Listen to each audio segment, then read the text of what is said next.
Welcome to the Water People podcast, where we talk story with some of the most adept water folk on the planet. I'm your host, Lauren Hill, joined by my partner, Dave Rastovich. For us, this show is about sharing the aquatic experiences that shape who we become back on land. This season is supported by Patagonia, whose purpose-driven mission is to use business to save our home planet.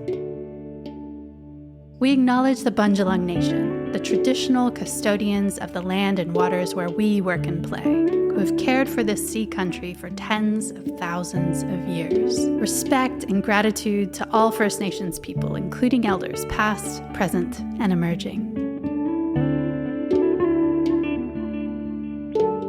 Today we're in conversation with octogenarian surf coach Rusty Miller. Born in Southern California, Rusty was the 1965 U.S. surfing champion. He moved to Byron Bay, Australia in 1970, where he has since lived, surfed, taught, and written about surfing, and been an integral member of the community. Rusty was amongst the first known surf travelers to venture to Sri Lanka, Lebanon, Israel, Egypt, and Portugal in the mid-1960s. In 1971, Rusty was featured in Albe Falzon's iconic film, Morning of the Earth. In 1973, he started the North Coast region's first alternative newspaper, the Byron Express, and has been printing an annual magazine, Rusty's Byron Guide, since 1984. It offers a practical and philosophical introduction to the Byron area. In 2012, Rusty co-wrote his first book, Turning Point. Then came Turning Point 2, both of which were collaborations with his partner, social geographer Trisha Shantz. They have two daughters together, Taylor and Courtney. On the eve of his 80th birthday, Rusty is still jumping off the rocks at Lennox Point, showing us all how it's done, and he continues to share his ample surfing wisdom through his school, Rusty Miller Surf.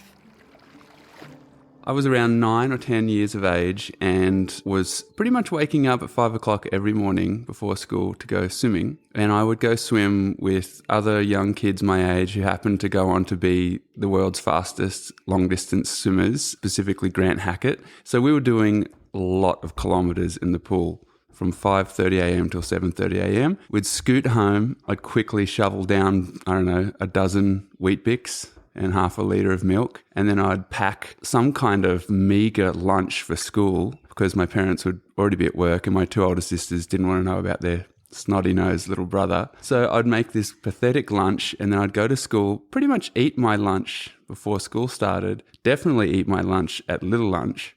And then when big lunch came along at midday, I had nothing to eat and I was starving because I put in miles in the pool that morning. So around that time, I started to notice that other kids had lots of food coming from the tuck shop, which for Americans, that is the cafeteria in Australia.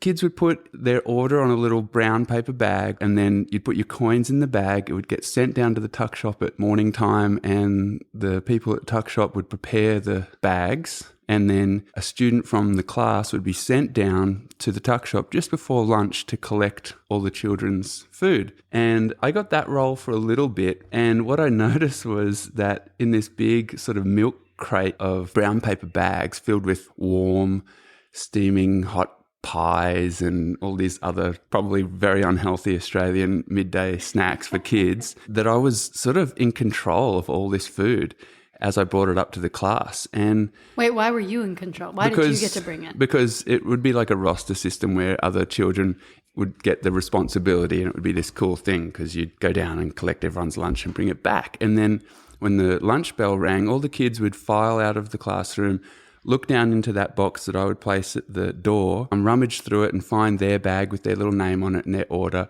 and then walk out the door and inhale it. And so me at that time, being so hungry and worked like a racehorse in the swimming pool and whatnot, I just caved in and I started taking other children's lunch bags out of that box. And I would kind of focus on children that I thought wouldn't speak up too much, or if I got in a scuffle, I'd probably be able to beat them physically and stuff, like not beat them, but like be stronger than them. And so anyway, I did that for a little while, and I think the roster changed around and I stopped being the kid to go collect the lunches. And instead, when we all started walking out of the classroom, I'd just reach into the box and just grab a bag of food. And then I'd walk out super confident, just the cheekiest little 9-year-old. I'd walk around the corner where no one was and I'd just inhale the food so that I didn't get caught. This went on for quite a while, I think weeks and weeks, and the class would have meetings and the teacher would speak to everyone in the class saying there's a student that's nicking other children's lunches. If they own up now, they'll, the punishment won't be so severe. And I'd just be like nudging the kid next to me like, oh, that's just terrible. Who would do that to each other? But I was so happy because I was eating food. I just had food in my belly. Anyway, one particular day when I got really, I guess, cocky and a bit blasé, I grabbed some food and I walked around the corner and I had almost like my head between my knees, just inhaling this chicken drummy. I'll never forget it. A chicken drummy was like, I don't know, chicken nuggets or something, but in the shape of a drumstick, like a fake chicken drumstick. Gross. Super gross. Really, really gross. But so delicious. Good for me at that point in time. So better than the couple sultanas I had at the bottom of my school bag. And so I'm there and I'm just inhaling this chicken drummy, and right in front of my feet step two very shiny black shoes with super high socks pulled up and these big hairy knees and these super tight weird grey shorts and a tucked in shirt. And I sort of started lifting my head and looking up those legs and then the shorts and then this collared shirt with pens in the front pocket and then up to the face of the teacher. And it was the teacher of our class and he knew what was up. And he said, "David Rastovich, is that your lunch?" And I just started bawling my eyes out. "No, it's not my lunch, but I'm so hungry." And he grabbed me by the collar and marched me down to the school office and called my parents. And my parents came straight to school. And when lunch finished and the class got back together, my parents were there. And as a 9-year-old, that was just so embarrassing because my parents had a pool care business at that time and my mum would do that work in her bikini and my dad would do it in these tiny shorts with this tiny singlet and all these big muscles sticking out and a huge like military style flat top head, and they were super sun-kissed and just like, I don't know, specimens. And that's how they rocked up in my class, and my mum's boobs are all hanging out and I was just so embarrassed. But then of course they announced that the thief had been caught, and the thief was to stand up and apologize to the class. And my parents were standing there and I just started quivering. Even now I can feel it in my body. And I stood up and I was like, "I am so sorry that I stole your lunches for so long." And just became unglued. And my dad marched over and just grabbed me behind the neck and just walked me out. And I went home and got a hiding. That's like, a spanking, I guess you call it in the States. And here it's like, a stick or a belt across the bum a few times. And I was given a very big lecture about disgracing the family name. And my dad was super militant guy. He was an ex-policeman and special forces guy, so he was all about the law. And he had raised a thief in his eyes at that point. And so anyway, the jig was up, I was caught, and the experience has always been a funny story to tell among friends and family about just that point in my life and the kind of lifestyle I had of swimming and surfing and running and paddling and being so physically active and so self-reliant in a lot of ways too. My parents are really hands-off in a lot of ways. So that's, 1990 actually, on the dot. And so, it was just a period in time where we were left to make our lunch and do our things in the morning. Mum and Dad were off at work already. So when I reflect back on it, it was my first experience of, I guess, law and of justice. And I really think back on it and realize that I gained a perspective that behind every crime or wrong act is a desperate need for that person who's carrying out the act. And that desperate need when we think about that person who's carried out the crime, that there's a desperate need there somewhere in there that's not being met for that person to commit such a thing that they know will cause suffering for others, human, animals, ecology, whatever. And so growing up and then wanting to participate in activism and animal rights work and things of that nature where there's a supposed right and wrong, there's a injustice and a justice.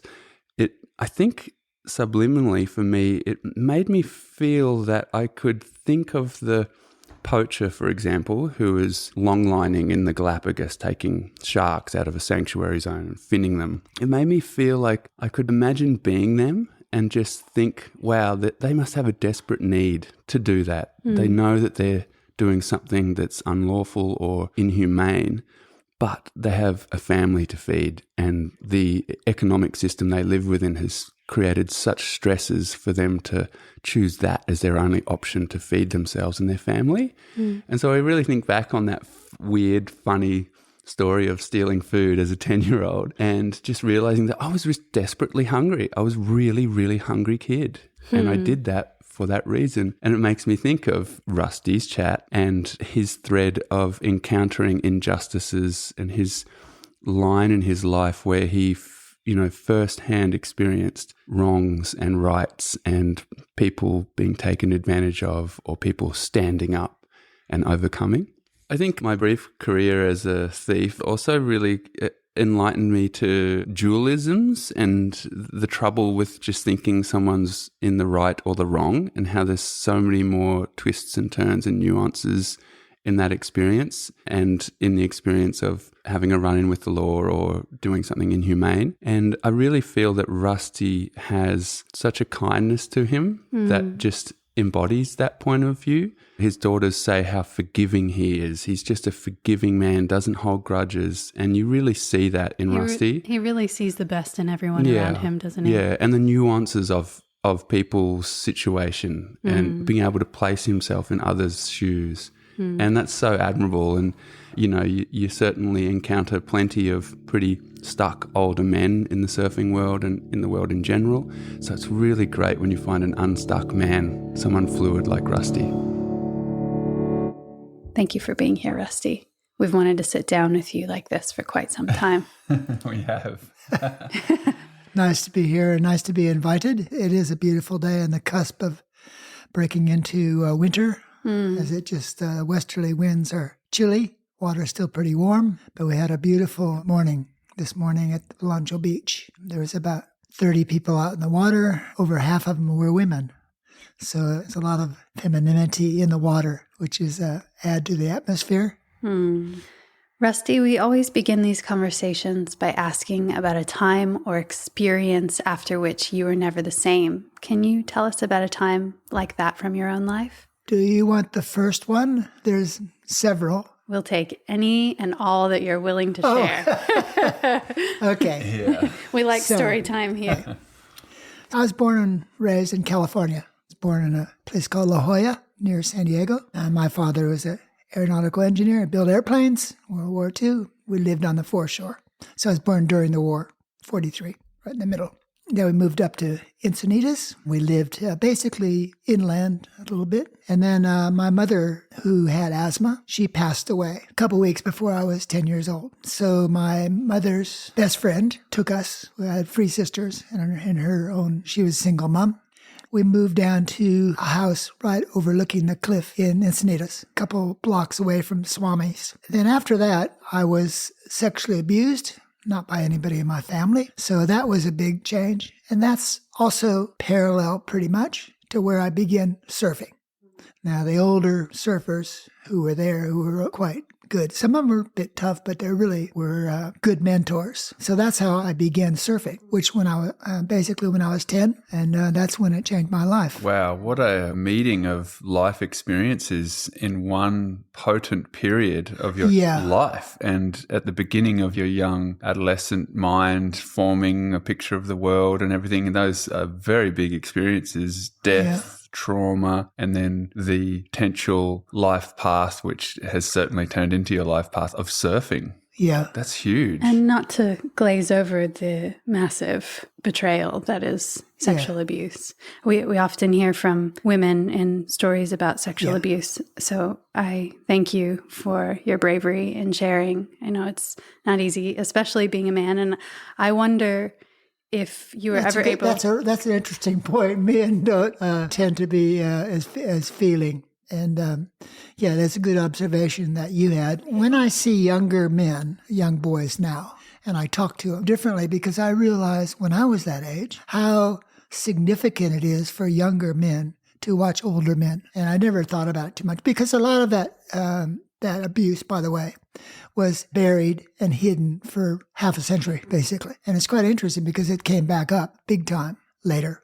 Wow. So, but I think what my wife, Tricia, says, things were sublinear and sort of hidden, and then things come up. Interesting also because physically, it's like when people play football when they're young and they get a back injury and stuff, and everything's fine. And then about 45 or 50, all of a sudden these things start coming back. A lot of us have a harder time believing that emotional, physical trauma can also live in the body in the way that you're talking about. There's a lot of stories and movies now about Michael Peterson. And in those days, when we knew Michael, and he was really a nice person, he was always really respectful to myself, and he'd come down and surf Lennox and stuff like that. But I just thought he was really cool, quiet and everything. But we didn't realize that he was, having some mental issues. We just thought he was really cool. So now we know, and a lot of people of my era who knew Michael knew that we missed it. We didn't know. And when I saw his event, when they had his event after his passings, I don't think there was anybody who I don't know in the surfing world in this country who weren't there. So it was, super significant.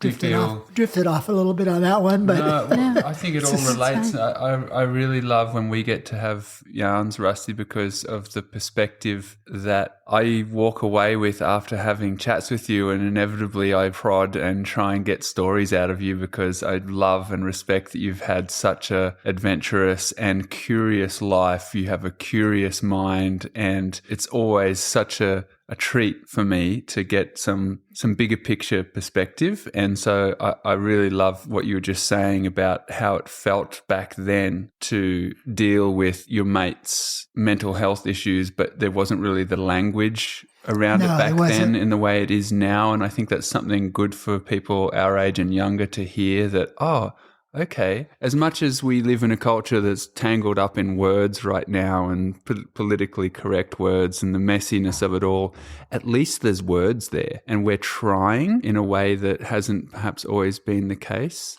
Right in the cusp right now. And when big changes are coming because of truth and also AI coming in. So that's huge. That's a huge sort of stage that we live, that we've heard future stories about, machines taking over and stuff like that. But now this is a time of reality for AI, and the very time when for that other guy who was president of the United States earlier, people can do very wrong things and then come and profess like that it's all false. So now what's true and what's false? So it's scary in a way. So we have to really be diligent about what is truth. Speaking of truth, Rusty, I'd love if you could take us back to those earliest moments of your surfing life. What drew you into the ocean, and did you have someone who was mentoring you into your watery life? My father was, like I say, he was aeronautical engineer. He worked at Convair during the war, making planes. After that, we moved up the coast, and he worked for a place in Solana Beach called Bill Jack's Scientific Instruments, and he made helmets, flight helmets for jet pilots, test pilots, and even some aero stuff, even some astronaut thing. But he was a skin diver. So when we lived in La Jolla, we lived right on La Jolla Boulevard, and across the street was the beach. Not a really popular beach, but that's where he used to sort of skin dive there. In those days, there was plenty of abalone and lobster and all that kind of stuff, right? So I've got this picture of me in the sand with my sisters and my dad. So he was quite a waterman. In those later years, when he was basically 9 to 5, working every day. We'd always go to the beach. We always went to Moonlight Beach in Encinitas was the place that we went. So there was an introduction, and there was his respect of watermen. The actual first time I went surfing, a guy named John Dahl, who does Sticky Bumps, as you know, his mother and his dad and my dad were good friends. He ended up buying our business of surf research. He's actually took me and his mother drove us down to La Jolla Shores. And Johnny had a 6'6" surfboard. And it was like an egg surfboard shaped by Mike Diffenderfer and Ronald Patterson. Mike Diffenderfer of La Jolla would have shaped it. Ronald Patterson probably glassed it. So we went surfing at Ocean Shores. We went out surfing, and I turned around, I caught a board and stood up, and he said he was always pissed off because I did so well. I just stood up. And then I'd say about a year later, and I was at Moonlight Beach, John Elwell, he was a county lifeguard, and he lent me his Simmons. So it was a 9.6 Simmons, which was huge in those days, of course, and with the two little half-moon fins. And that would have been the first surfboard that I dragged down the shore break at Moonlight and started. But in those days, people didn't teach. They didn't take you out and teach you. They just said, oh, yeah, you use that? Okay, use that. Go. Work it out. Go get it. Yeah, work it out. Yeah. But John Elwell became my mentor, and he was beautifully assisting of me. Like in those long summer days, after they were finished lifeguard, he had a van, and he'd drive down, and we'd go down to Del Mar, go surf at the pier, or maybe Seaside, maybe even down on Windansea. He was good friends with Pat Kern. So I sort of meant that South Side, and the guys from Windansea, because Johnny Baker had lived in La Jolla too. So and my grandmother lived in La Jolla, so I had that real connection with La Jolla and Windansea. Yeah, so by the way, before I found my second guru, my first guru was a guy named John Hunt, who was a local guy. His name was Spider. Everybody had a nickname. His brother was called Bogardus. John was tall and slim. He was called Spider. And there was another guy who was a bit punchy called Waterhead.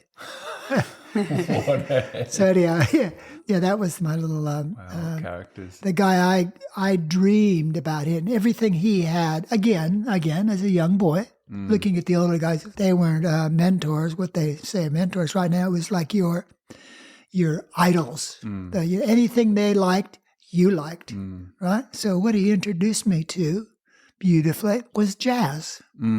His older brother and sisters and stuff was into jazz. And my we're talking 53, 55.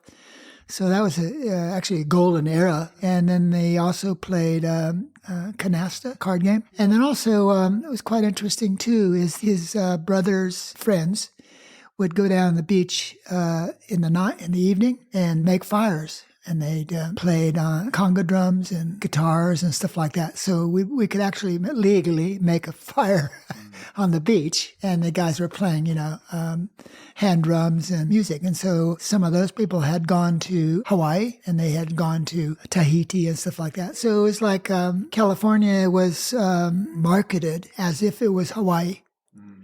Yeah, because the wealthy people like Huntington made a big hotel, and then they have a railway into a hotel. But they'd always put palm trees down, and it was like, Anyhow, so my dream was to go to Hawaii. So that eventually that's where I ended up. Rusty, you mentioned the loss of your mother. I just want to honor her for a second. Your youngest daughter, Taylor, told me that she was quite an exceptional woman, your mom. She was a pilot in days when women weren't during the war, really the women pilots. did everything. Yeah, they did all the manufacturing. So they had a course to teach women flying, and it was a famous airplane called the Piper Cub, and they teach women to fly, of course, because they used domestically they would use for military messaging and deliveries and stuff like that.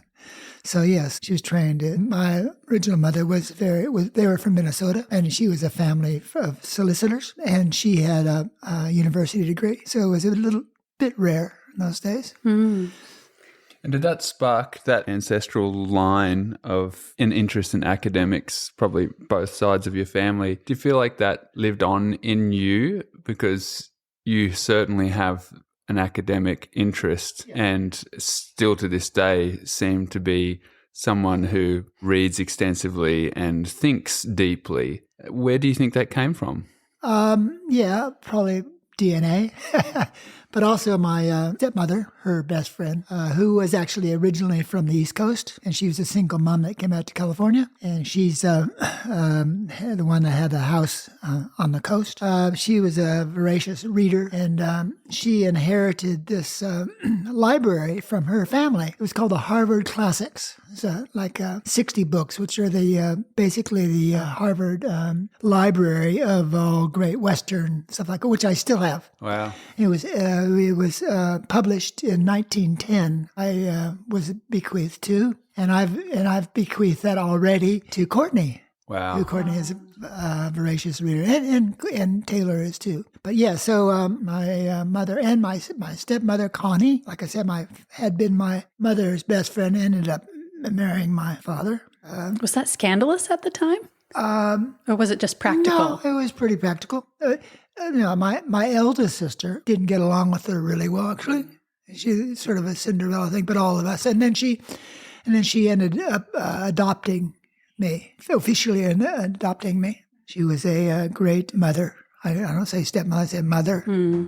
What did your family think about your surfing? My father welcomed it because he respected water and such. And I think the girls all my sisters, we were all into the beach all the time. My eldest sister, Maryland, who just passed away last year, she rented the surf mats, Hodgman surf mats at Moonlight Beach. So that was our first adventure of going out to go, the little gang of kids. We go out to the couple 100 meters out, which is like forever way out. In California, you used to have kelp beds constantly. And then they started harvesting then, and then it's a lot of I think the kelp beds had disappeared. But yeah, we'd adventure out to this kelp beds, and then when it was real clear, of course, and down there and looking, you'd see how the kelp beds would sort of go deeper and deeper and deeper, and you couldn't and my sisters were brilliantly telling me these scary stories about down on there. There's actually these monsters that can come and get you. And they were really good at scaring you. But that was sort of a surf safari that we went out and with rafts, right? And then I got a belly board. I made this belly board, basically, 3.5 foot thing called Bomb Boy for some reason. And I was surfing on that. And then one day I nosedived into the sand and it caught me right in the stomach. And I quit. I never went on a belly board again. And then I think that's when I started surfing. Rusty, you mentioned earlier that you had the seed planted in you from watching some of the older men and perhaps women too playing hand drums and influences from Tahiti and Hawaii, and you always felt also because of that California thing of wanting to be like Hawaii in the early days that you would need to get to Hawaii at some stage. They were idolized. Like when Hawaiians came, they were like treated, really like royalty. Yeah. Sort of like, it was interesting because later, to skip ahead in the 60s, when I became United States surfing champion, used to travel to the East Coast every summer before the revolution. I was treated like royalty. From California, and they're like California people, it's like Hawaiians. Californians treating the Hawaiians, and the Californians were idolized on the East Coast. It's so interesting that Hawaiians were so respected during that time because it was still a time of great racial division and segregation in the U.S. And Hawaiians slipped around that color barrier. Yeah. When I lived in Encinitas and went to school and everything like that, the minority, the situation there was maybe 25% or more were Mexicans we went to high school with in Mexico. Actually, that was Mexico. We just took it away, right? So that minority was, and I went to school I knew with a lot of Mexicans. So there was interesting, all I can remember back there was the Mexicans that lived in what they call ghetto, which is near the Del Mar racetrack. And then there was Mexicans that were more or less integrated, and they lived in Cardiff area, that area, right? So there was these different levels of thing. And then there was a seasonal influx of what we call wetbacks, which came to build, to pick flowers. Because Encinitas was like one of what the Chamber of Commerce called flower capital of the world. There was 3 families that owned all these extensive properties. And every year when cropping came, the wetbacks would come in. And, it's like any successful society has cheap labor. And that's where the Mexicans came up like that. So then over the years, of course, some were already there, and some people became citizens. So it's interesting when you see all the trouble with Mexicans immigration. They're the ones that actually made California happen. I mean, if you took them away of the Mexicans' heritage in California, no wheels would turn. Yeah. To everything. Yeah. Yeah, surely. And I was so enamored that their beautiful culture, because of course the food and the architecture and everything is steeped in California, as you know. Yeah. So all of that loveliness and beauty of early days California, you jump on a boat or on a plane and zoom to Hawaii. How did you get to Hawaii, and what were your intentions, and then what actually happened? The first time I went to Hawaii was John Elwell sent me a package from Hawaii, black and white 8x10s, and pictures of Sunset Beach. I think it was Jim Fisher. It was a guy named Jim Fisher. It was a big wave rider. And then he had these pictures of these waves. They used to drive from North Shore around Cayena Point. I don't know if you've been around through that one. I used to be able to go through, and pictures of these waves off of Cayena Point. And he's saying, there are 50-foot waves there. So I had these set of black and white photos. That was very exciting. So anyhow, so then I knew that Pat Kern had moved to the North Shore. And so I wrote a letter to Pat Kern. And he's a very recalcitrant individual, quiet person. And I got a letter back from him saying, you asked if you wanted to stay with me. I'll pick you up at the airport. Pat Kern. Unbelievable. Because he had come up to Encinitas and had a shaping garage in Encinitas also. So anyhow, that was the first time I came. I think that day he flew out of Burbank, and there was a cheap flights, and landed there. And of course, when you walked down off the plane, there was some people playing ukulele, and there was beautiful hula women. I think they did it to everybody. Gave a nice little lay on you and stuff like that. Anyhow, so Pat Kern was there. And so it was nighttime, so went there and I slept in he lived in a Quonset hut. If you know, a Quonset hut is a military removable architecture near Sunset Beach. And so then I slept in the front room of them and woke up in the morning and walked outside, and there was in the distance was Sunset Beach. So that was my first morning, yeah. What year was that, Rusty? Can you remember? 60. Wow. And so a short 5 years later, and you were the top-ranked American surfer in the world. Can you tell us about that year? You're exaggerating. It's the United States surfing champion. Okay, well. Yeah. But America is the world. Yeah. So what are you talking about? The top-ranked American surfer. In the world of America. Yeah, so that was what it was as in those days. You had these competitions up and down the coast, San Diego, Los Angeles, all up and down the coast. Then you accumulated points. Person who had the most points at the end of the year became the United States surfing champion.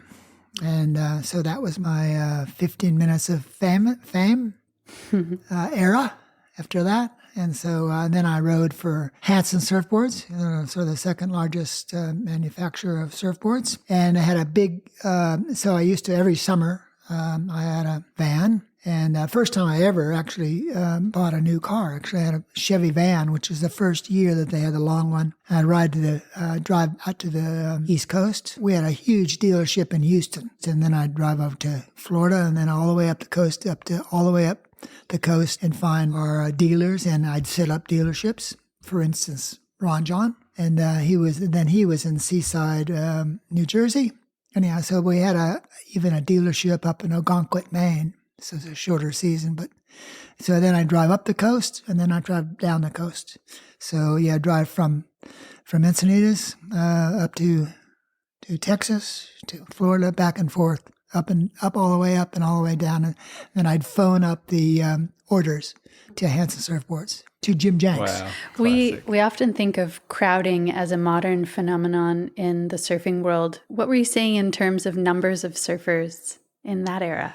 Well, I think one of the reasons that I sold our business and moved, I rode for Hansen Surfboards, and Mike Doyle did too. Mike Doyle's actually from East Los Angeles, actually. And he moved down in my turf, which I didn't like. Anyhow, so Mike is a lovely guy. So Michael and myself and Garth Murphy started a business called Surf Research. So we had different kinds of products. And we had board racks, Bearcraft board racks. We sold for them. Doyle had worked for Catalina, so he made some shorts. We had a lock system. We had what we called nose lifters, which was like little fins that you put on your fin, and a spray mate, which Tom Moore had already done spray. And then we had the wax. So things worked okay, but basically what really worked was our wax. Our wax just went off. It was really good. So we're sort of the original, if not the first. And it was a great business because what we do is we got these big slabs of paraffin from Standard Oil and put them in these big 44-gallon barrels and take like a chocolate burner and melt the wax. And then you pour in all these different secret ingredients. I think one of them was microcrystalline, which is like a Vaseline kind of thing. And then we put a color in and a scent.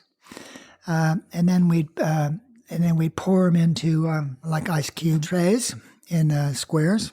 And then in the next morning, what you do is you take all the wax, you break off the dried blocks, and you put them in a big box, and then we'd send them off to these women who wrapped in cellophane, penny a bar or something like that. And then we had these little paper labels, and on the opposite side of the paper labels was little wise sayings like, the surfing lifestyle is great, or play music, or,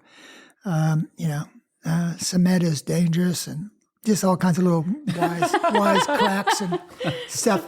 And then that would be the little fortune underneath the label, right? That's great. And then there was a tropical, like it was about melting point, of course. So there was, a tropical, and it was cold water and warm water wax. So that the waxes did really well. So we shipped them all over. And then we had the first answer phone. But on the answer phone, it was funny. It was like a big box, and there was a receiver sitting on a tray. And so when it rang, the receiver would go up, and then the microphone and the tape would start recording into the tape physically onto the receiver. The problem was that sometimes when the device sprung up, the receiver fell off the table. So someone from East Coast would call or something like that. See, I was the salesman. Garth was the brain. I did all the business, and Doyle was the creator, right? So it was a really good combination. I mean, Michael was just a brilliant inventor. He invented this. He had the first single ski, which was sitting parallel. He did the first rescue tube, which was out of polyethylene, and then he came over here. He gave it to somebody here, and they just used it. Never got any credit for anything. And then Garth did all the finances and the printing and all that kind of stuff. Yeah, so that was our little organization. Anyhow, so we all thought it was a bit crowded in California, right? So we sold the business to John Dahl. Michael bought some houses, right, and moved down to Mexico. Did you sell for big money? Oh, he was good at buying. He'd buy a house and pretty cheap, and then fix it up and then sell it, kind of thing. But yeah, he moved to Mexico. I moved to Kauai. I'll tell you about that. I was invited to come to Hawaii by Joey Cabell, and Garth went to Australia. So when he met Russell Hughes, they were good mates, and so he moved up to Byron Bay and married a woman, Nari Abbey. So I was coming in. So we split off in 3 different ways. I had just moved to Hawaii. So I came back to California, and we all sold the business, Surf Research, to John Dahl, who did Sticky Bumps. So he's the one that's really made it. He made it happen, actually. Well, he couldn't have done it without your groundwork. Yeah, but what's beautiful about John Dahl and Chris, his wife, is they kept that business going through all the trials and tribulations of the era, which is Reagan, and then all the different sort of ups and downs of businesses. And they've actually maintained all the way through because they were not overextended. I mean, they probably were, sometime probably thought they were, but they actually got through all those eras, right? And it's still going. Yeah. So, and they diversified. They're the ones that really make it. Yeah, made it still happen. And it's called Sticky Bumps. Rusty, you said you landed on the island of Kauai. What was that experience like for you? Okay, well, in the North Shore, I think the second year I was there, I got a scratch on my leg or, cut, abrasion or something. It got infected. So staphylococcus. And my leg was just exploding and was just going crazy in my body, poisonous. As you know, staph can be very serious.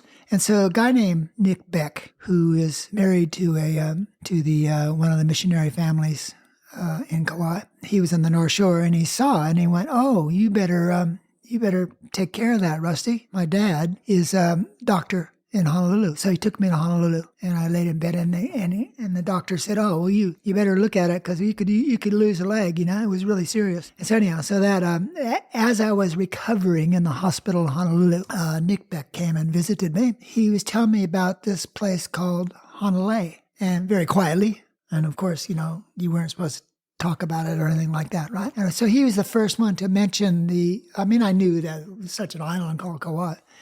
But he mentioned, what a beautiful place it was. It was, big cliffs of waterfalls and rainbows and beautiful big point wave called Honolulu, right? So that was my first sort of indication of hearing about Kauai. So it always stuck in my mind.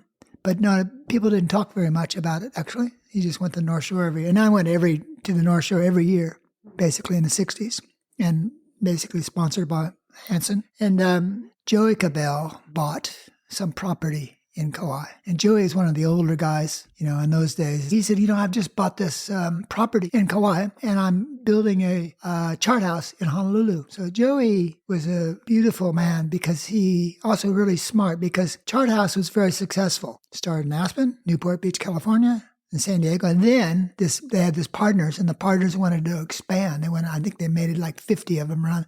Joey said, no, I don't want to go into that. I'm just going to build one more in Honolulu at Waikiki, right in front of the marina, as you know. And so, Joey said, okay, well, if you go to Kauai, you can work on the property. In other words, they had to build a road, plant trees, and I'll pay you. So basically a job, right? So I said, wow, that sounds good, Joey. So that's how I went to Kauai. I went to there and I actually started at Kauai with a job. And then the other part of the story is I worked with this amazing Japanese Kenichi Ishikawa, who was a Japanese person who had worked for the Wilcox family, for the missionary families, and growing taro and fruit trees.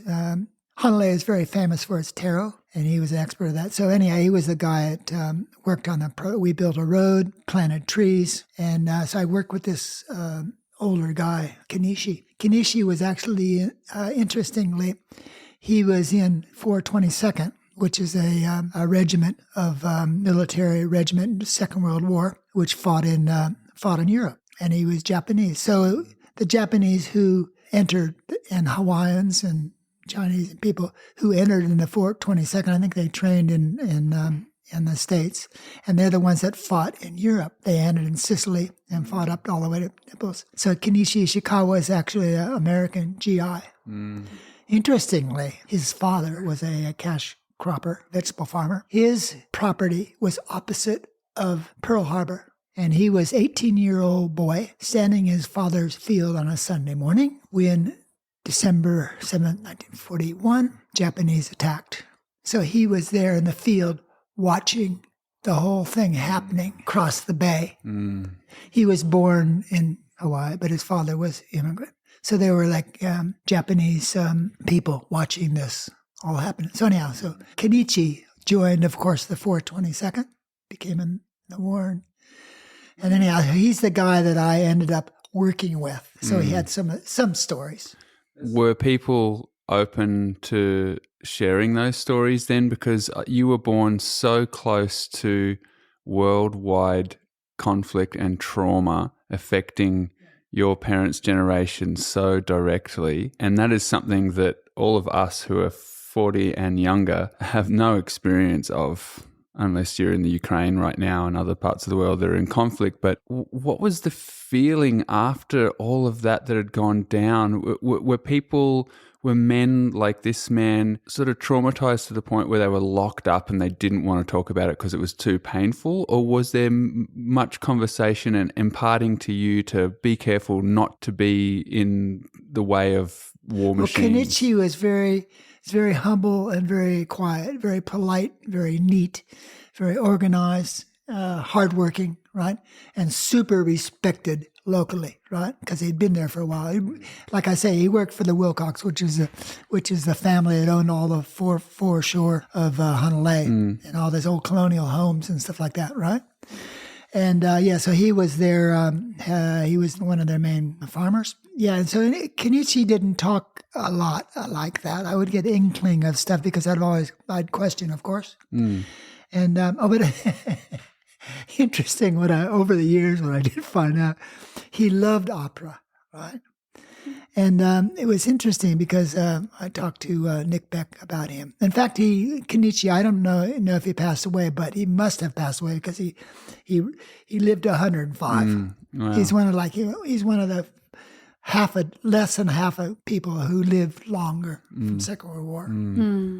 And one of the heroes was a famous senator, Democrat senator, and he was the head of the brigade. He was a Japanese Hawaiian man. I forgot his name. The senator, very famous Democrat. And he was one of the heroes.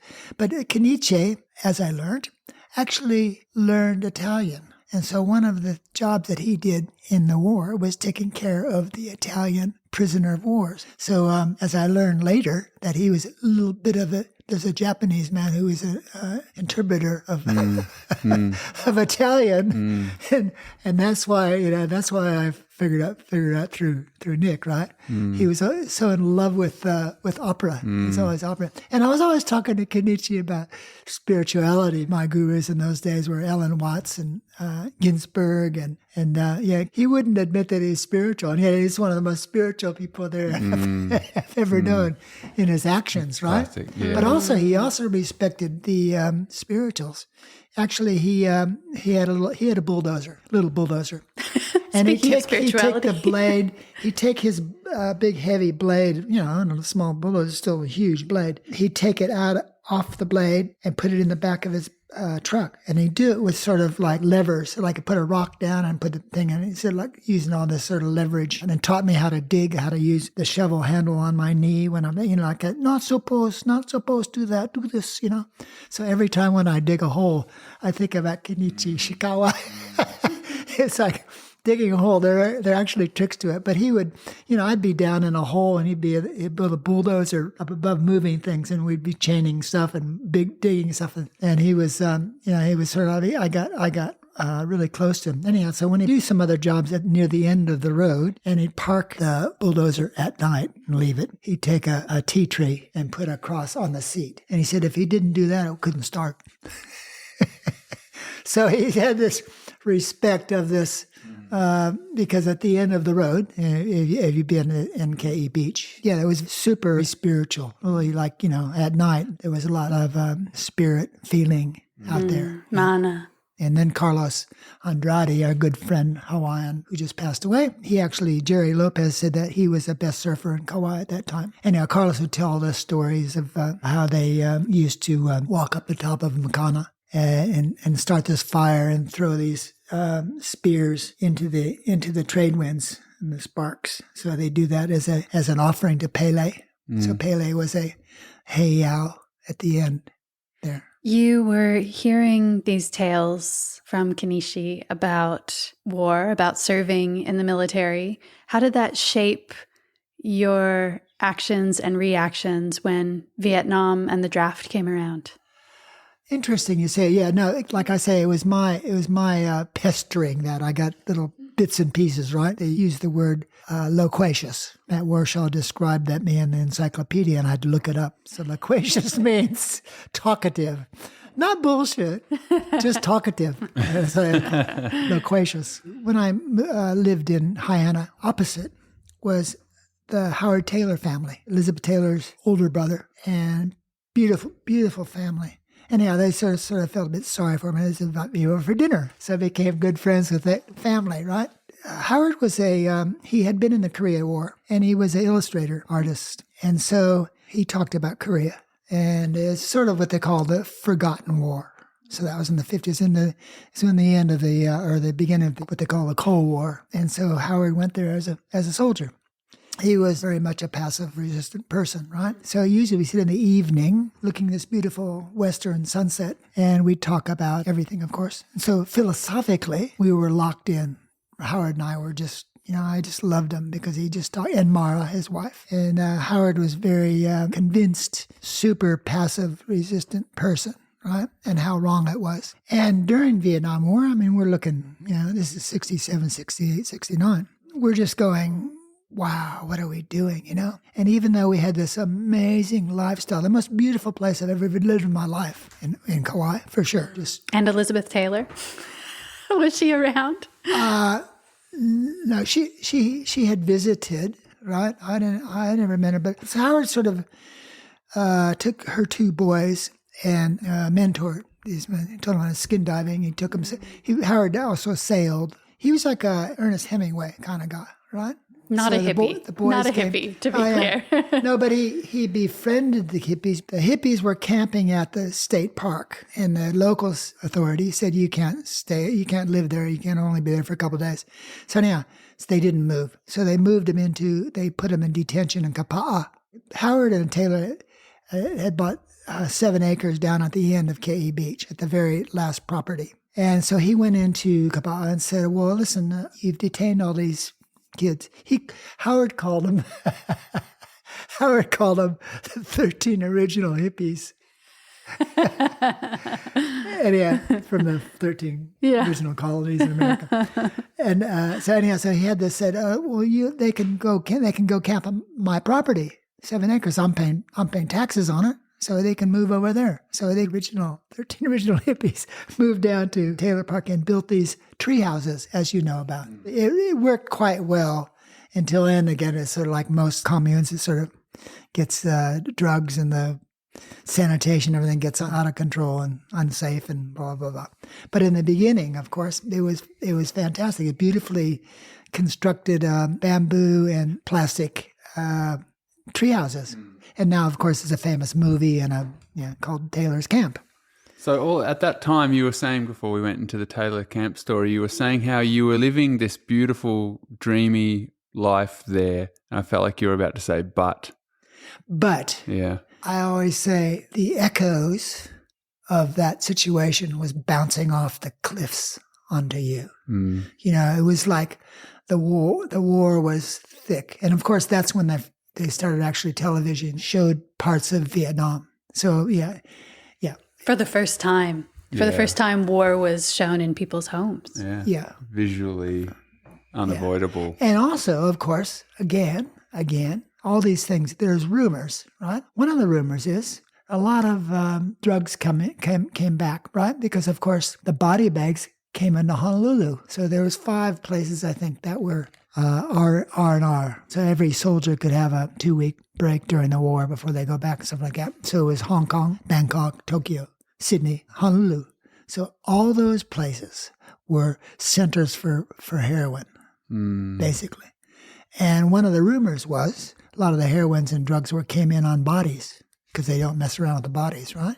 That's a rumor. Now there's a movie about it. And so we knew people who'd come back and people that didn't come back, like guys I knew in Encinitas that didn't. There's one guy I'm thinking about. Everybody loved him. And then he went to Vietnam and stepped on a mine the first month he was there. And I knew, because I knew him, I knew all his thing. I knew his wife is my best one, a good friend. He had a kid, had never seen him. So all that sort of tragedy, like when Howard and I and Mara and everyone were talking about looking at these beautiful sunsets happening over Makana into the west in the evenings. We'd talk about that. And we were vividly furious how wrong Vietnam was.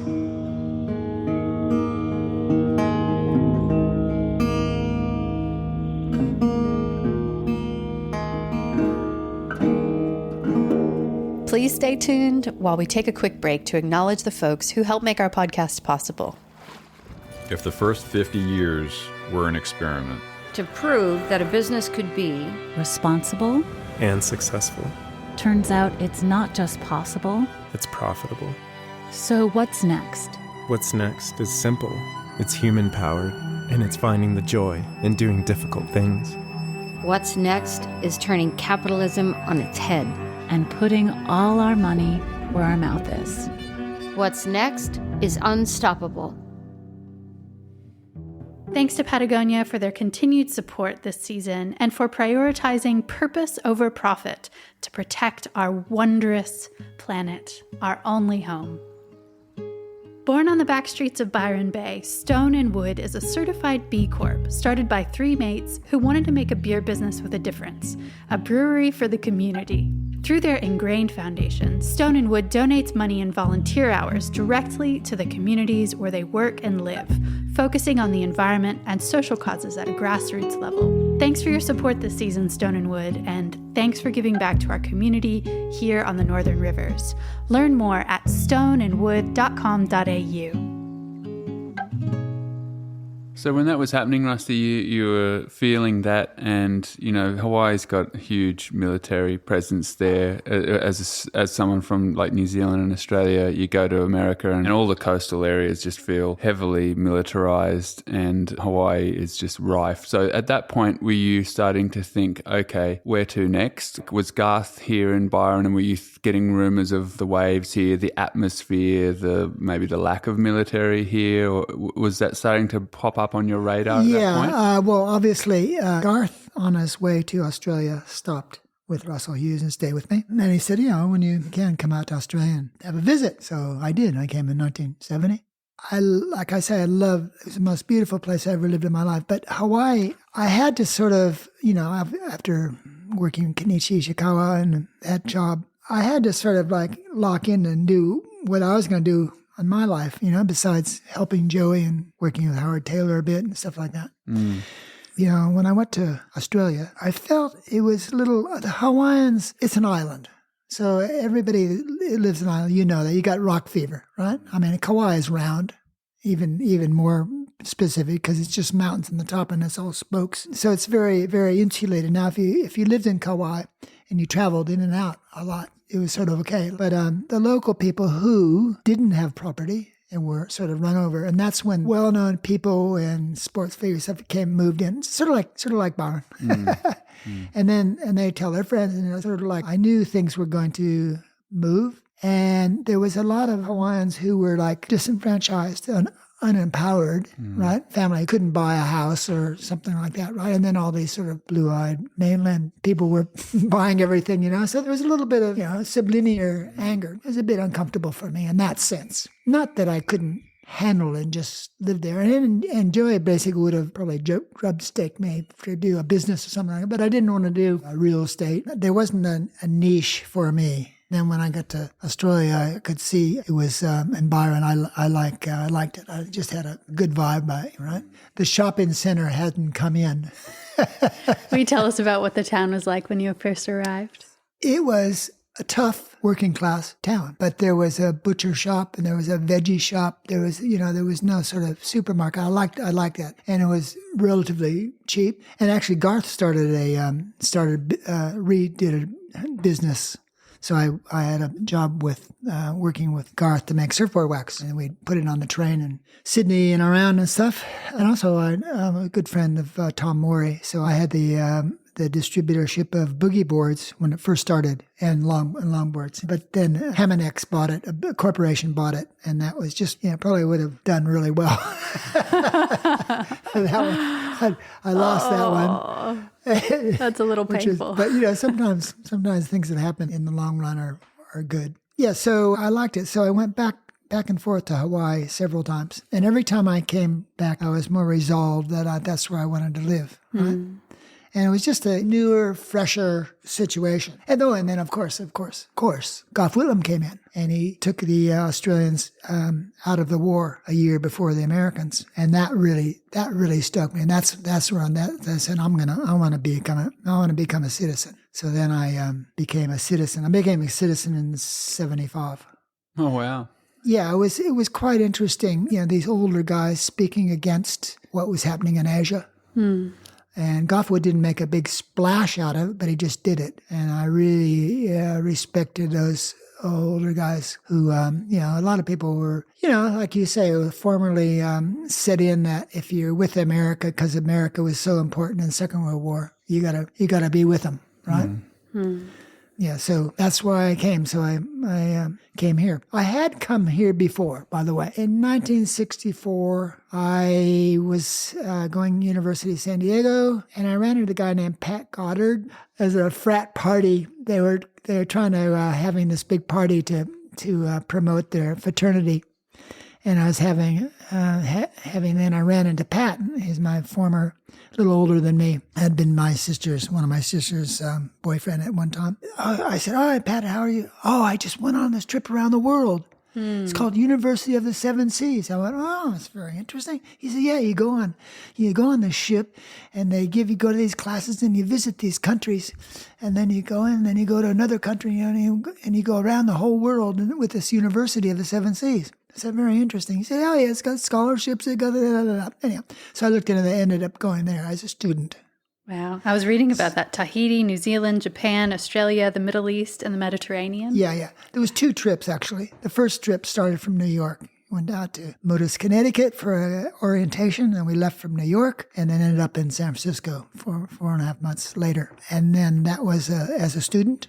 That was quite good. And then the second one started from California and ended up in New York. I became what they call a resident assistant. So I actually was asked to go back, and I only had to do 2 units.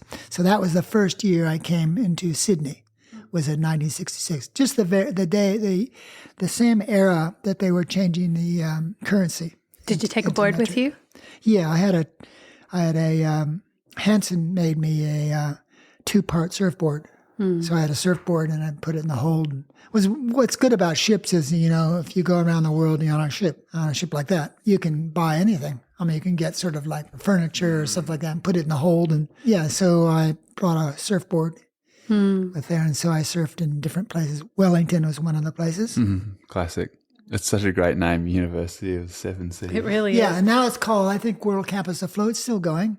It started at a university, Whittier College in Los Angeles, was the university home. But it was really good because before you go to the country, you'd have this home room, sort of like in the commons in the front of the ship. It wasn't a huge ship. It was a good 350 feet, I think it was. There was about 150 I think there's about 300 students and 150 crew and member. And it was actually a Holland American line, German crew. You have this hour course every morning about, let's say we're going to Portugal, and they talk about Salazar, what the political situation is there. So when you come to the countries, you knew a little bit.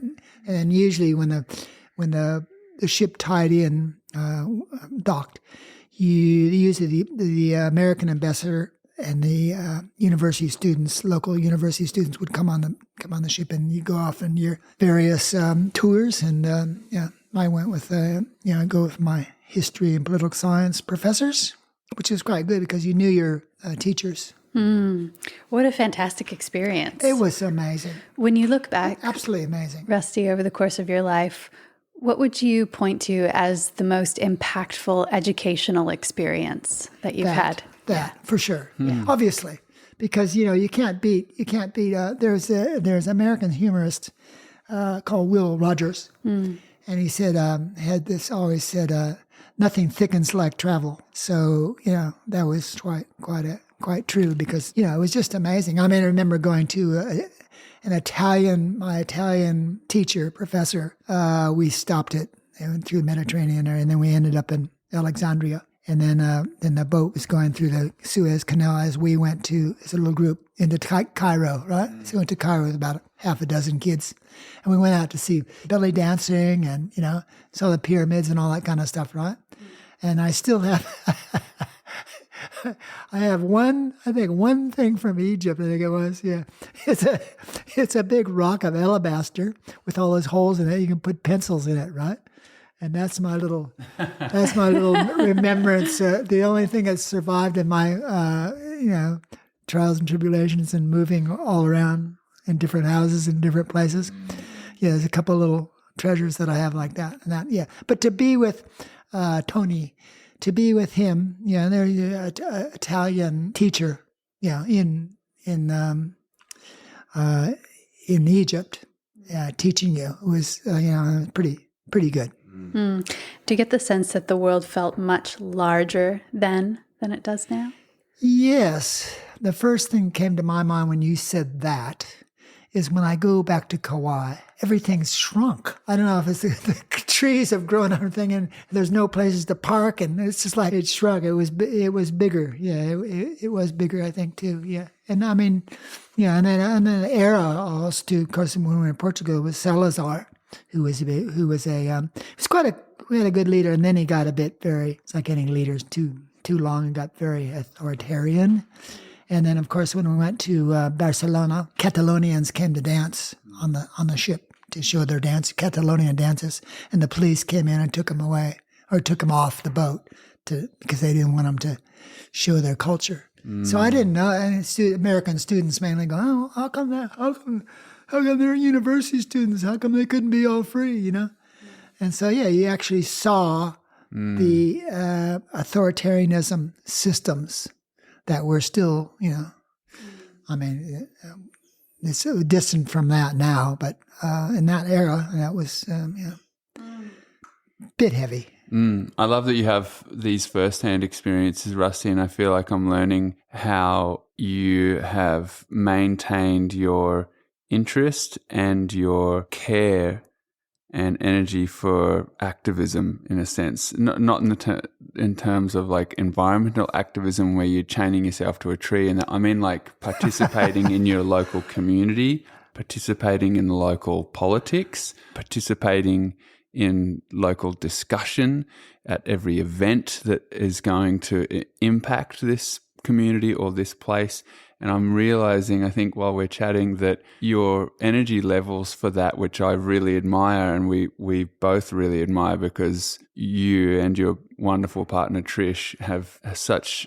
I'm the talker, she's the doer. Well, you just turn up. You basically That's the other thing I've got to talk about, by the way. Yeah, you better, or you're going to be in big trouble. No. Gladly. But you keep turning up, and I think it's really admirable. But what I'm hearing right now is that you felt that in Barcelona. You felt that in America when Vietnam was happening, and talking to people who lived through Pearl Harbor or lived through the Korean War. You have these direct experiences, and I guess see you're talking about history, it's a live history. Yeah, lived, not just read. I'm also hearing this thread of your sensitivity to injustice through war, through conscientious objecting to war, through your experiences on the ship as a student. And I'm curious to know who set that foundation of standing up for justice. When you just said that, interesting, something came up to my mind. I love talking like this, and that you're inquiring into my mind, because what it is, it's like a folder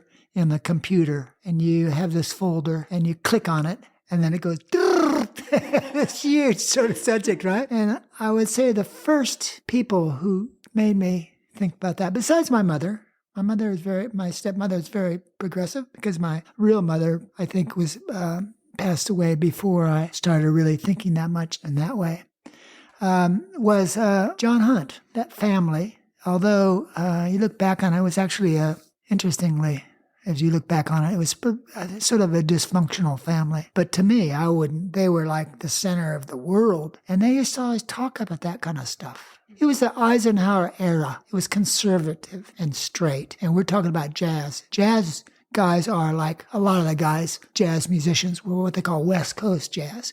A lot of guys moved from the East Coast, which is it's like living in Melbourne or something, straight, family connected stuff, and came out to California and got free. Vivian writes a lot about California. And she talks about that time people got disassociated from the conventions of conservatism on the East Coast, which was stayed. It's like people moving from Victoria to Byron, and they're usually the black sheep, the new paddock for black sheep living in Byron. So now all those alternatives become businesses now. But yeah, so that first inkling of questioning came with that family, I'd say. And then later on, and different people. And my mother is the one who gave me the book for Rachel Carson, Silent Spring. Yeah. She gave that book to me. And that's where I, got about all this, and a bit of pollution happening. And deep questioning of authority. Authoritarianism, yeah. My stepmother always say the pendulum swings. Like we just had a big swing and pendulum in Australia. We had a very conservative government. Now we swung into a more progressive and liberal administration. Do you feel that surfers have any particular responsibility to engage with politics? I would like to say that. Not everyone. Interesting. We'll go back to what you were talking about earlier. Complimenting for Tricia and I being activists. I'm the jive, she's the doer. And by the way, that's the one who changed my life. My wife's who I've been with since 1982 now. We, Tricia and I, and our friends are searching, as you are. You're looking for, we're looking for younger people who are interested in doing things besides monetizing their lifestyle, which you have to be these days because the rental's so expensive. So I always say, for myself, I'm a minor noble because I own my property. We are the nobles. We're the minor nobles. We own our property. We have our niche of businesses we've set up so we can buy our food. And then there's people who are just renting, which is increasing every time the landlord comes around. It goes up. So it's really difficult to be having, philosophical conversations and coffee, sitting down and having coffee at the Roadhouse or Sparrow, talking about the philosophy. Or it used to be at university. I loved university because you could sit in the lawn and talk about, what the world should be. Now it's like their tri-semester. Instead of like, a month, it's like 6-week courses, and they triplize everything's just, like you say, everything's speeded up, right? So university is, and even people that I talk about university near us or something like that are not as sort of philosophically excited about being at university. They're there to get which is such a shame because it's such an incredible, for me, it was such an incredible opportunity to learn how to ask good questions, how to communicate, how to ask good questions and bad ones. Learn how to learn. Exactly. Yeah. Yeah. That's what I did when I teach surfing. My whole thing is I'm teaching you how to learn. Surfing, that's right. Oh, we haven't even mentioned surfing. Can we please talk about surfing? Teaching. I'd like to Can we talk about please? surfing. Thank you. Yes. The analogy of surfing.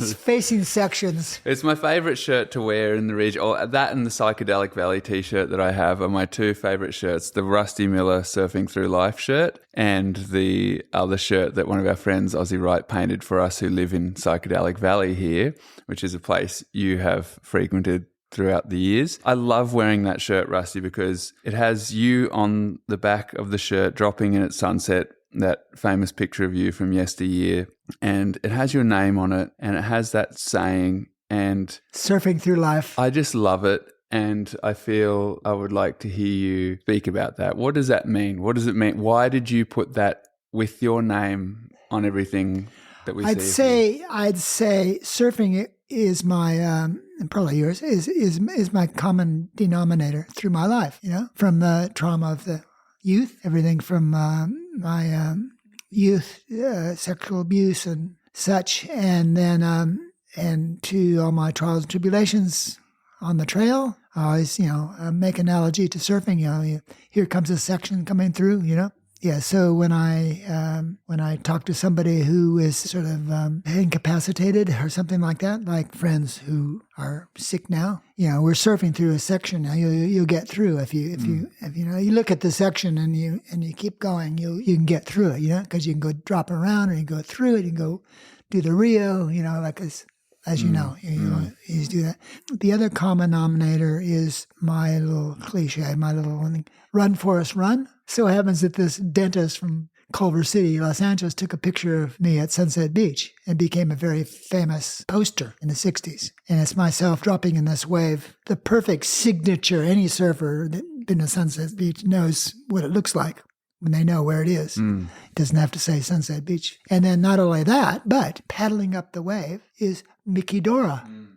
So what do you want, And not only that, but Mike Henson years ago, and I didn't know, on that surfboard on the poster, it's a white surfboard. And Mike Henson, 4 years ago, when he came up to visit here, the Endless Summer guy, he said, "That's my surfboard." I said, "Bullshit." "Oh, it is, because Mickey Dora borrowed my board on the beach." He said, "Oh, someone stole the board." He's always sort of jiving something, right? And of course, the older guy said, "Oh, Mickey, what do you want? You can do anything you want, So he used my board, and I took Henson's board out, and that's when that picture was taken. Oh, that's great. So it's sort of, and then the next one was I broke my ankle in 1967 in the Duczynski Invitational, 24 surfers, so I broke my ankle and I had a cast put on, and I went back to the same day. And I sat down next to Duczynski, and there's a picture of me sitting with Duczynski. And it's almost like I was bummed out, but I was probably better that I had a picture with Duczynski, sitting with him for hours and watching this. So that worked pretty good. And then the next one is, of course, I go to this. When I lived in Byron, I used to go down and sell advertising for Trax magazine because they needed money to print. I'm not sore, but I've never credited that. I helped build Trax because I got the money to keep the thing alive. Keep them alive, son of a guns. But we'd go down there for a week and go down in around Sydney to sell ads in Brookvale. Years ago, Albe's going to do a movie with his man, 15-year-old Steve Cooney, to go to Bali. So I was invited to go as an older big wave rider, because I knew about big waves in Australia and Hawaii and stuff. So anyhow, as it turned out, the movie They Can't Kill Morning of the Earth, and it's so him. They try, but they can't. And there's this logo, of course, of Steve Cooney and I walking out on the reef with the waves in the front, and that's the main logo. So I'm on the logo. There's only there's only six photos of the whole movie, because it was about Steven and about Nat and Brocky, and they were all, but I was just in that one section, and apparently that's when they showed the film board. They got the loan. David Elphick showed that to him. He was the promoter that era. Government would give the money back, and of course they'd never get it back. But David Elphick and Albe paid it back. Wow. Rusty, you started surfing before wetsuits, before leashes, and now you... 20 years before leashes. Yeah, you... in the world of leash. Didn't have for 20 years. I won't go there if you don't 20. want to. Why should you have 20 years? No, I think it's, what I will comment on leash is, I think, as you know, you can't really enforce it. I know because I teach surfing, and there's a lot of unlicensed surfers teaching at the pass. And you're not supposed to, because there's no insured. And the council or the trust doesn't get any rental or licensing fees that they can have an income for. And so but it's really hard to enforce. But to me, what it works is you and I being out in the water saying, "Listen, I think you should put a leg rope in. It's responsible, What happens at the pass, this is actually a good incident, because once in a while, there's a stand-up paddle guy out in the pass, right? And it's crowded, right? The local guys go out when it's early, and there's a couple people. And then when people come in, they move down to, they just move out. They move down there because they only need a little of them, right? But so if I'm in the water, right, because I'm teaching, I'm on the inside, stand-up paddle guy will fall and board will come up.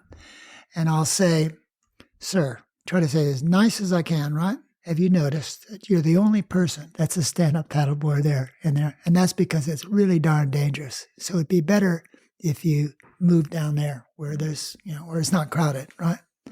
And even when people get mad and react back to me, they don't do it. They're not around very long, right? So it's just sort of Taking I'm responsibility. just saying, do you the back of your head? Can you feel the is there snake eyes on you or what? So that is the way it'll work. I think. I think so too. Rusty, as a longtime surf coach and instructor from the beach for a long time, from the water for a long time, I get the sense that you're not just teaching people the fundamentals, the physical fundamentals of how to stand up on a wave, but you impart something of what it means to be a surfer. Yeah. And I'm interested to know what you hope you're imparting to your students. At university, I went to university to become a history teacher. And it's interesting because I actually have become a history teacher, but I am the history of the surfing because I was so fortunate to live in that era. And also I was interestingly in California, where a lot of the technology evolved, Hawaii, which a lot of the spiritual thing, and Australia, which sort of changed the world. So those three places I lived in those places in those times. So significantly harmonizes what I'm teaching. The Pass is probably one of the best places there ever was. I mean, even better Waikiki or anything like to learn because, of course, the waves break. Well, I do to beginners, a lot of beginners. And then they come in and the waves reform. And so you can sort of, even when it's really early, you can really be able to relate how to stand and ride a surfboard, but also how to be comfortable. Like I like it when I teach with a lot of people in the water because it's teaching how to drive in the city. So I just basically, I do real simple stuff. Like I say, see this guy, pay attention forward, mainly 360, but forward. When you look at this guy riding on a wave, look at where he's looking and make sure that's not where you are. And that's, if you can do that. And then because people are very unsure of themselves in the beginning because they don't want to be, people are nice. They don't want to be people in the way, right? And just give them some basic theories of how to be in the water, and just basically pay attention. And the other one that, of course, is after people do a few standing up, going, oh, you're going really good, but you do have a problem. What's the problem? You're thinking too much. And I'm thinking, I don't know if Shakespeare ever said it, but it must be something Shakespeare must have said, thou think too much. Oh, yeah, you can see that in the water. Because the doctors, and we all grew up. We grew up in learning. That's how we learn. We go to school, we learn to, I love teaching. I love the interesting people I meet because I do private. So I do one or two people. And then also I met this amazing fellow from Spain who is working with myself and does sessions also. And he is just, I can do all the knowledge, and he is just awesomely energetic. And sometimes there's people who should be what they are. He should be this teacher, and he's so good, and he's got so young and energetic. One of those people who is going to be the good citizens of our nation state, and they should be able to immigrate easily or with good reference. So I enjoy teaching, and I love meeting people, really interesting people. And sometimes Trish and I figure out we meet some really interesting people, and they always maybe ask them to write something in our annual publication, Rusty's Byron Guide. And so I usually people interesting like Peter Singer, who is a philosopher and an amazing sort of person. We sponsor the Writers Festival, one of the minor sponsors. And years ago, my assignment was to take Peter Singer out surfing. He bodyboard, but he boogie board, and then I turned him into a longboarder. And now I'm his guru for that. And I was just so proud of that. And I love him, and I can just write him, and I can just throw all my bullshit onto him, and he go, oh yeah, but actually it's not right, because he's a word scientist, and he is coined the word animal liberation, and that was in 1973 at Oxford, and he teaches at Melbourne University, and he's got a chair at Princeton, and now he's just written another book about animal liberation. So the difference between 1973 and right now about what we know about animals and their feelings. No, so he's just publishing this book now about this. So knowing somebody like Peter Singer is such a privilege. Rusty, in your basket over there is a ukulele, and your daughters were telling us of your Byron song and were saying, get him to play it. Have you got a moment to play that Yep. for us before we split? I'll make sure I better get it in tune.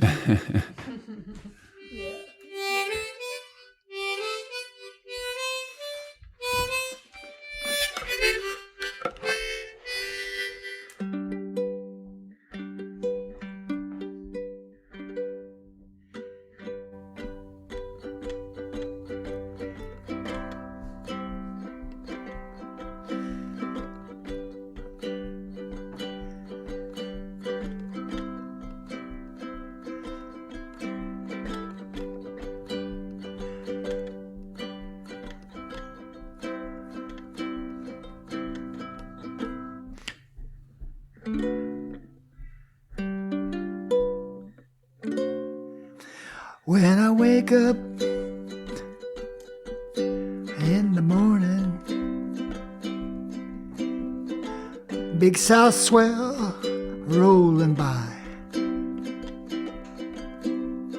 Me and the boys and girls, we get so high, and a slipping and a sliding, peeping and a hiding.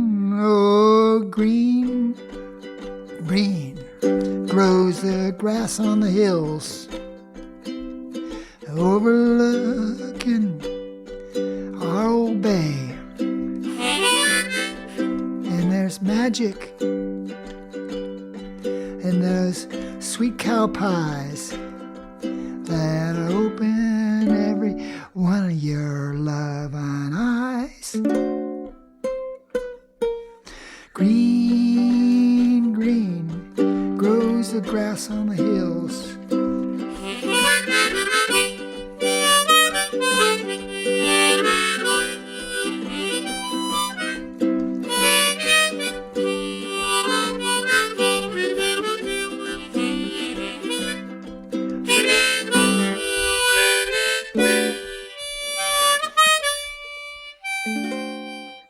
And blue, blue in the white puffy clouds. You know our dreams all come true. We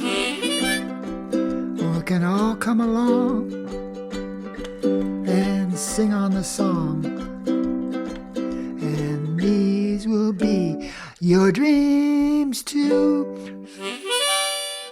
A green, green grows the grass on the hills, overlooking my old bay. And there's magic in the sweet cow pies that'll open every one of your loving eyes. Dolphins play in the turquoise sea. Gannets dive in the sky. And we're also lucky just to be here today, as all this crazy world flies on by. Again, green, green grows the grass on the hills, over my old bay. And there's magic and those sweet cow pies that'll open every one of your loving eyes.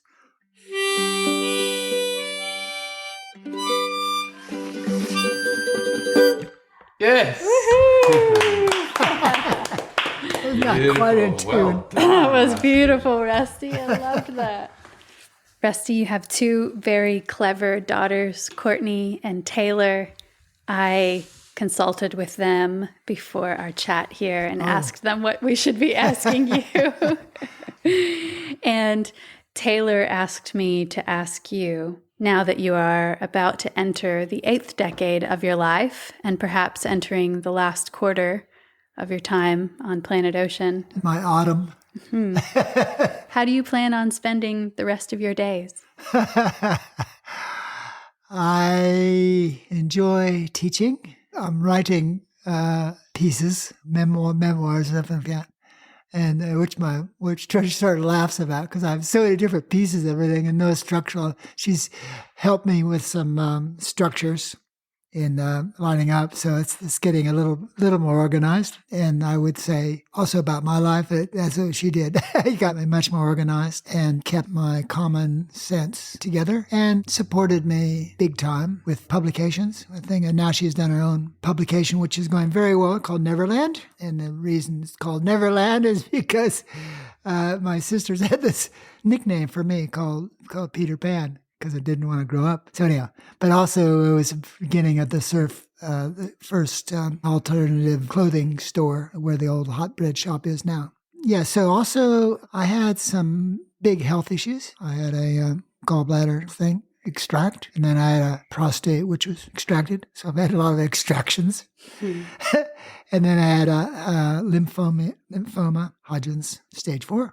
People say, "Oh wow, it really went big through." Yeah, well, yeah, it was a lot through, especially chemo. But you know what? I was never ever scared when I knew I had that cancer. Right? It was pretty serious, right? But I never got scared because my girls, Trisha and my 2 girls, were just so supportive with me every day, super concerned every day, right? And when I did go to John Flynn, a Colombian doctor, advised me, everything that they did for me worked. There wasn't any complications. It worked. As soon as it started working, it started sort of affecting. So the system worked well. Medicine worked. My appreciation of this amazing nation state that we live in has a medical system. It's one of the best in the world, although it needs a lot of things to be helped and stuff like that. But yeah, we're so fortunate. And one of the best beautiful things about living in Australia is that, the government does actually help people, care people. And I was never scared because my family was so in back of me. So the combination of 3 different people, I mean, my friends stuff too, but my family was so supportive, just 24/7 in every way. Some months, it'll be 3 years of finishing my last radiation. So I had chemo and then I had radiation. So through all that, like I say, I never, I got cancer. I never had that kind of, there was never deep fear of that, right? Obviously, think about it, but people were with me. So love carried you through. For sure.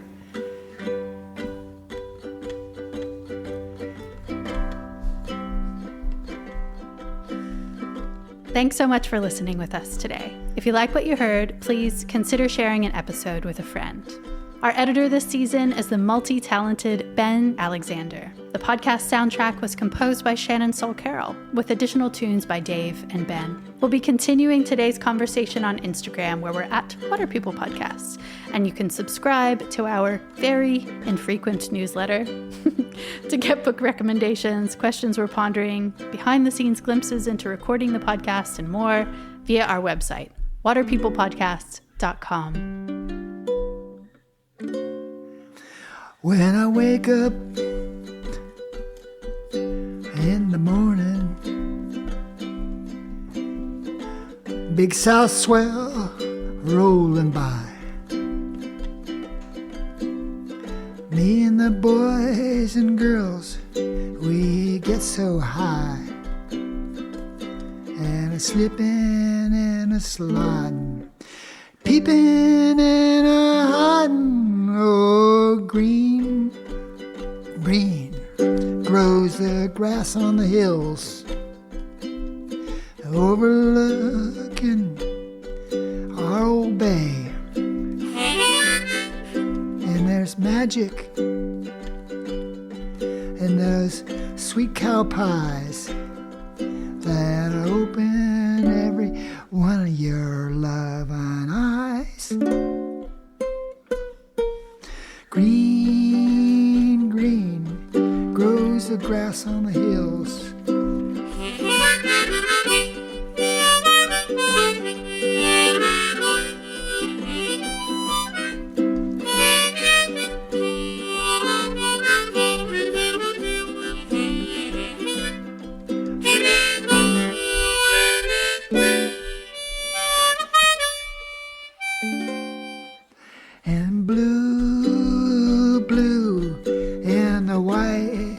fluffy clouds. You know our dreams all come true.